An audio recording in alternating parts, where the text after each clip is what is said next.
Hey everyone, I want to start a little differently today. Now, this conversation touches on vulnerability, uncertainty, and a recent health experience of mine. Nothing graphic, by the way, but it might stir up reflection inside of you. So I want you to give yourself permission to pause if you need to. Now, at Braver Women, we're always celebrating the stories that my clients choose to share, aren't we? Either here in the group or on the podcast. And I think it's fair to say those very real and raw stories, it's those that show other lesbian and queer women what's actually possible when they've spent a long time believing that nothing was. And I truly believe that vulnerability is a huge catalyst. It's the place where our most powerful and authentic parts finally wake up. So I think it makes sense that I continue to share my own vulnerability too, as a bridge for you to cross as well. Now, to be honest, this past week has been a lot for me. It's been really uncomfortable. It's been very confronting. And I experienced something that, well, shall we say, was very real. And I'm going to tell you about what happened in just a moment. But I think it's fair to say that everything suddenly slowed down for me, and it's given me some huge realizations. And I wanted to come on here and share with you what I learned, because I think it's exactly what some of you might need to hear right now. So this is for you if you've been stuck in a waiting room. Maybe you're putting things off, you're worrying about what people think, or spending your precious time just over analyzing everything, waiting for that perfect moment of certainty or 100% guarantee before you actually make a move or do anything that's going to improve your life. And I want to give you some context, because when I talk to so many of you, you usually know what you need to do to be happier in your lives. You're just not doing it. And it reminds me of that old story about the dog lying on a rusty nail. Somebody walks past the front of the house and sees a dog laid down on a wooden floor of the porch. And this porch is full of old rusty nails sticking out. And they hear the dog yelping and whining. So they turn around to the owner and say, "Hey, why doesn't that dog just get up and move? Why doesn't it just move somewhere else?" And the owner shrugs and says, "Well, you know what? He's been doing it for years. He's not moving because it just doesn't hurt enough at the moment. Now the dog isn't trapped. He's just gotten used to the pain." And I see this so often in our conversations here. And I hear things like, "Leanne, I'm not happy. I know I need to change this. I know I need to start doing that. But right now it's like the nail in your life is just comfortable enough. It's just comfortable enough that you aren't giving it your full attention." And we can treat our own growth like a nice to have, can't we? Something that we'll get round to later, instead of something that we're actually committed to. We can get so wrapped up in going through all the motions and not paying attention to what really matters. And we can convince ourselves for years that thinking and reading and understanding can all start to feel like action, even when your life hasn't changed at all. And that's why it can feel like, what's the point? I'm reading and understanding, but I don't feel any different. This is just the way I am, and this is just the way things are for me. But it's easier to think about change than it is to step into it, isn't it? Now, I know you need to think about things before you begin to change them, but this is my point. Thinking and circling around is not the same as creating movement.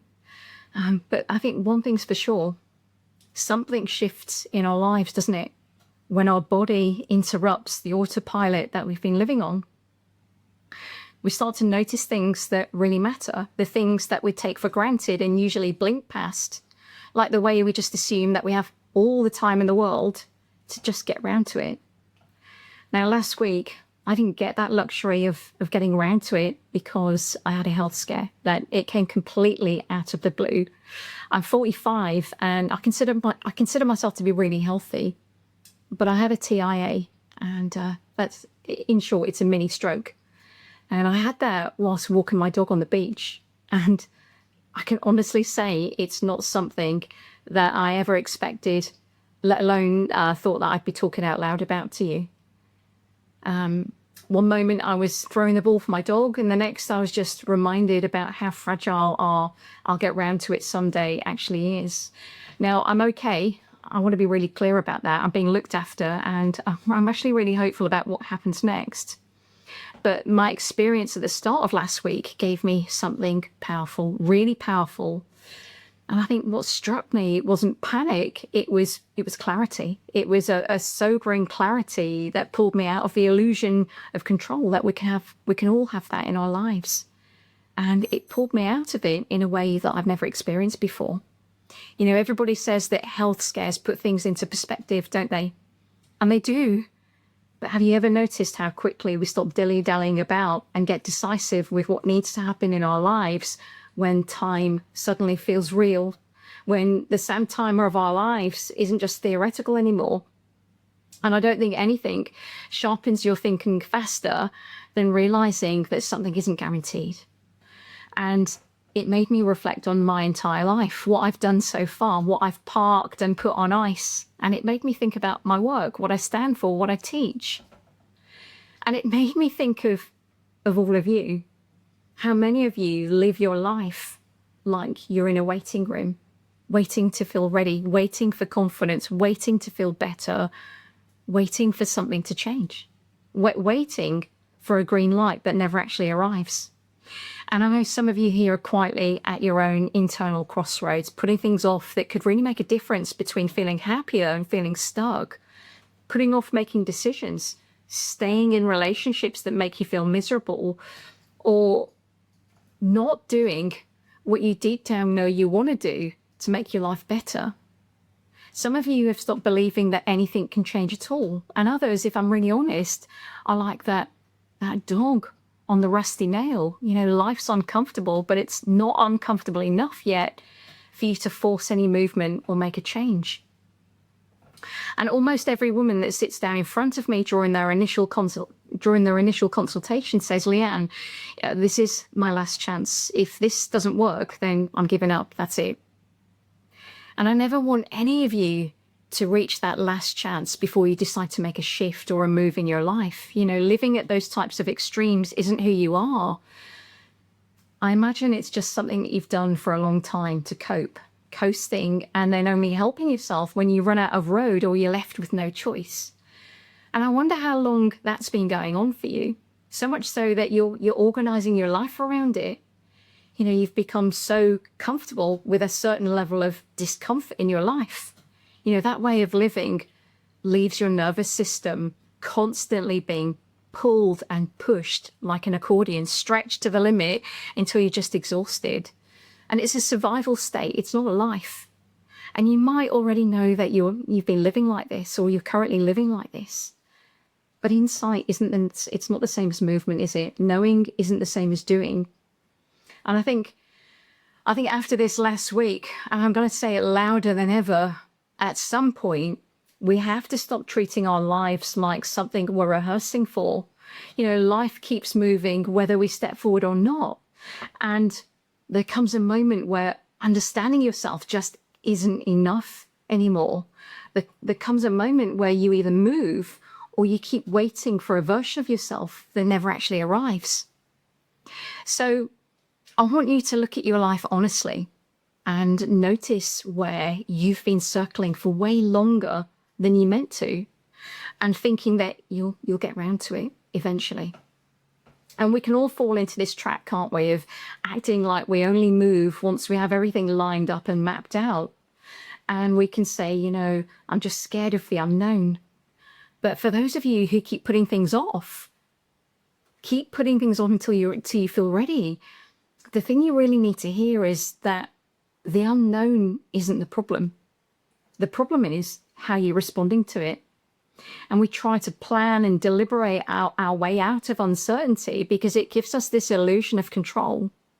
We think that if we think about it enough and we get ahead of the curve enough, then that can prevent us feeling any type of discomfort.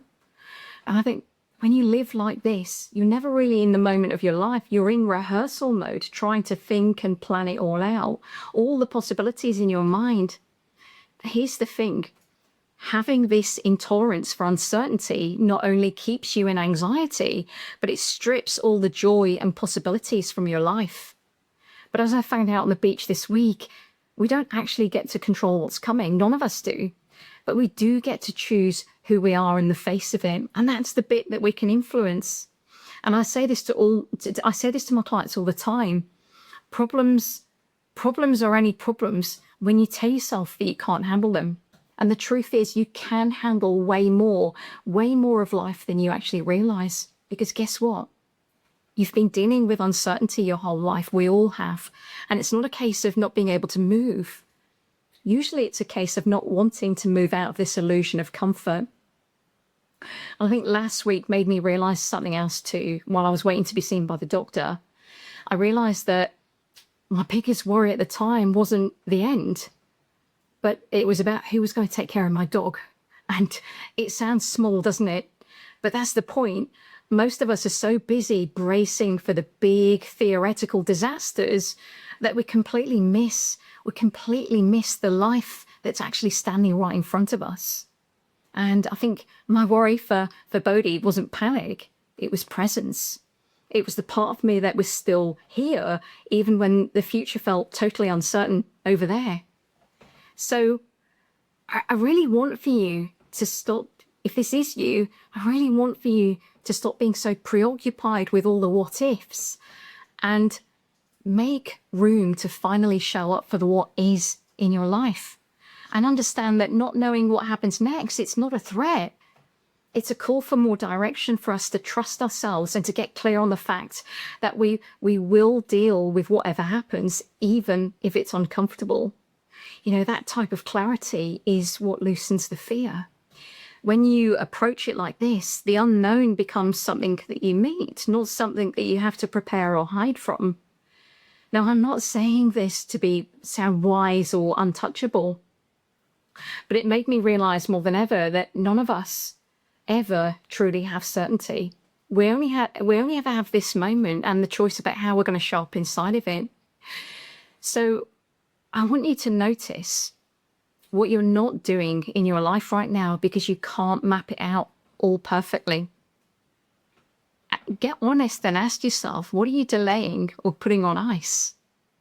Notice where you're staying with the familiar simply because it feels predictable. Especially those of you who are exploring your sexuality or your gender identity, or those of you who are masking or putting on a show that doesn't reflect the real you and losing yourselves just to fit in. Because here's the thing, people who love you, people who care about you and love you, they're not going to remember a perfectly managed or polished life.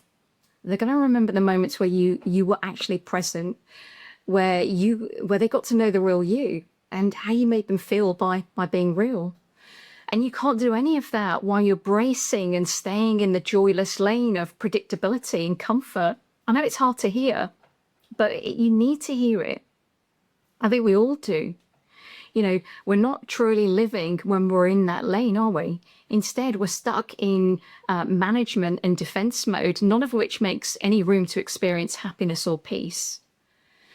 And when women say to me during their consultations, Leanne, you know, the one thing I want is just to be happy, my response is always this: happiness isn't something that you chase. It's what happens when you're no longer preoccupied with pain. When your attention isn't locked in a silent battle with yourself, there's way more room then. There's more room in here to feel and connect to what really matters, to notice what the real you wants, and you start living your life then in full color.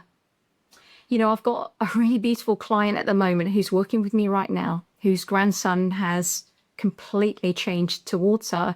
At the start, he used to gravitate towards her wife. Now he wants to be around her more. And when she told me this, and I asked her why this was, I already knew the reason why based on the work that we've been doing, but I wanted her to say it out loud and to hear herself say those words for herself. And she said, because I'm actually present now, Leanne. I've got more room in here. I'm not scared anymore. And I think it's fair to say before she was only She's only half showing up, always distracted, always preoccupied, fighting an internal battle against what people thought of her for so many years, all of the anxiety that came with that.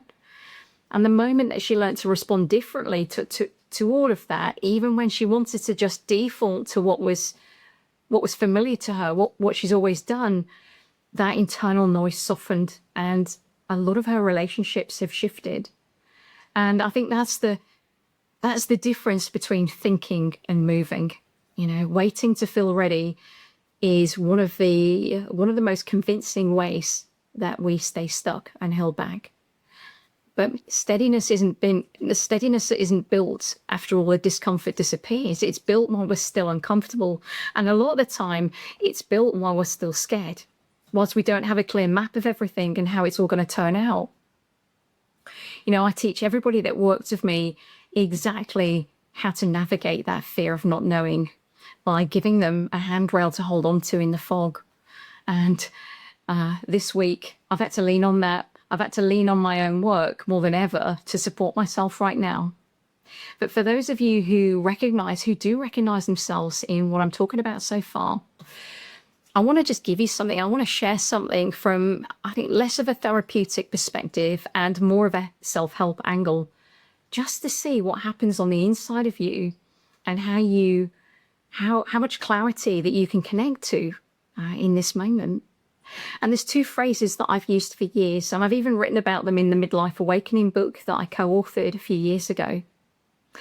And when you close your eyes and you say these phrases slowly, and you say them really intentionally out loud, but you say it out loud like you mean it, what happens is they force movement where it matters. You get a visceral response on the inside. So I want to share them with you now. So the first phrase is, don't just think it, know it. And the second phrase is, find your power. Now, close your eyes and say the one that really speaks to you. Say it out loud or into yourself, but say it like it matters, like it really matters. Notice how it feels on the inside when you speak those words. Notice how they bring you right back to your own responsibility to connect to the wisdom inside of you, the wisdom that you do actually know, the stuff that you've been ignoring or just skipping past. Let me know what happens. You know, this week didn't make me fearful. It made me so much clearer about what matters to me, to my own certainty and how I approach uncertainty. But also this, how quickly things can change, and also how quickly people can just postpone themselves while waiting for a certainty that never comes.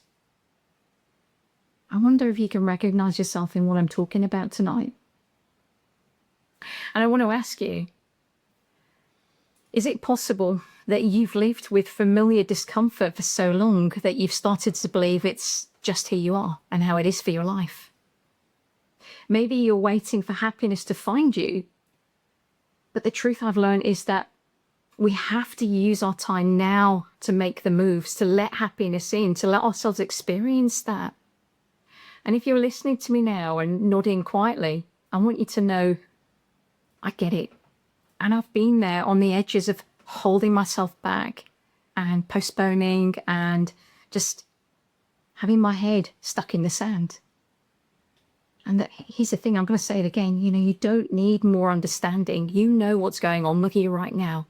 You don't need to think about it anymore. What's going to make the difference for you is this. What if you just let yourself move, even while you're still waiting to feel ready? What if you stop letting fear be the only thing that makes your decisions for you? And I wonder what could change. I wonder what could change for you if you let the real you, the you that really knows what needs to happen, take the lead in your life. Now, these are questions that are really confronting, aren't they? And there's no way of dressing this up because it's real. This is your life. And, you know, you can DM me or you can comment in the comments when I post this video.